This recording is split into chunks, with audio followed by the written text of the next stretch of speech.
भारत में ऐसा कोई नहीं होगा जो कालिदास को नहीं जानता हो। कालिदास बचपन से ही अनाथ थे। जब वे केवल 5 साल के थे तब उनके माता पिता का निधन हो गया। एक दयालु व्यक्ति ने उनका पालन पोषण किया, लेकिन वो व्यक्ति कम पढ़ा लिखा था।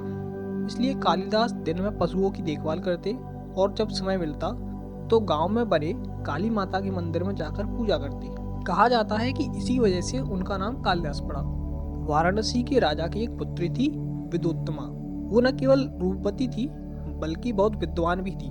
राजा को विदोत्तमा के लिए एक उपयुक्त वर की चिंता थी। इधर विदोत्तमा को अपने ज्ञान पर बहुत गर्व था, इसलिए विदोत्तमा ने घोषणा कर दी वो उसी से विवाह करेगी जो उसे शास्त्रार्थ में हरा सके। कुछ राजकुमार आए तो विदोत्तमा ने शास्त्रार्थ के लिए मूक भाषा का चयन किया। राजकुमार के सामने विदोत्तमा ने एक उंगली उठाई जिसका अर्थ था परमात्मा ही सत्य है, लेकिन सामने वाला राजकुमार इसे समझ नहीं सका और हार मान गया।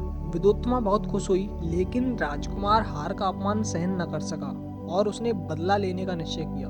जब वो वापस जा रहा था तो उसने देखा कि एक व्यक्ति पेड़ की डाली पर बैठकर उसी को काट रहा है और वो थे कालिदास।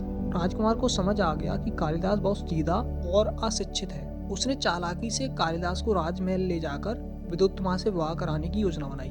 राजकुमार ने कालिदास को विद्वानों जैसे कपड़े पहनाए और राजा को ये विश्वास दिलाया कि कालिदास एक महान विद्वान है। फिर शास्त्रार्थ शुरू हुआ। विदोत्तमा ने एक उंगली उठाई, कालिदास ने इसे गलत समझा और 2 उंगलियां दिखा दी। विदोत्तमा ने इसे आत्मा और परमात्मा का संकेत मानकर स्वीकार कर लिया।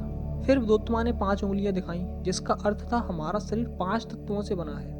लेकिन कालिदास ने फिर से इसे गलत समझा और उनको लगा कि विदोत्तमा थप्पड़ मारने का संकेत दे रही है, तो कालिदास ने मुट्ठी बना ली। लेकिन विदोत्तमा ने इसे 5 तत्वों की एकता का प्रतीक मान लिया और हार मानकर विवाह के लिए तैयार हो गई। विवाह के बाद विदोत्तमा को सच्चाई का पता चला कि कालिदास वास्तव में अशिक्षित है।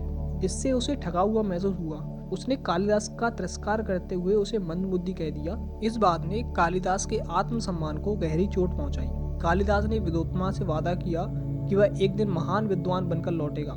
इसके बाद कालिदास ने खुद को ज्ञान अर्जित करने में समर्पित कर दिया और कालांतर में संस्कृत साहित्य के महान कवि बन गए। उनकी रचनाएं आज भी अद्वितीय मानी जाती हैं।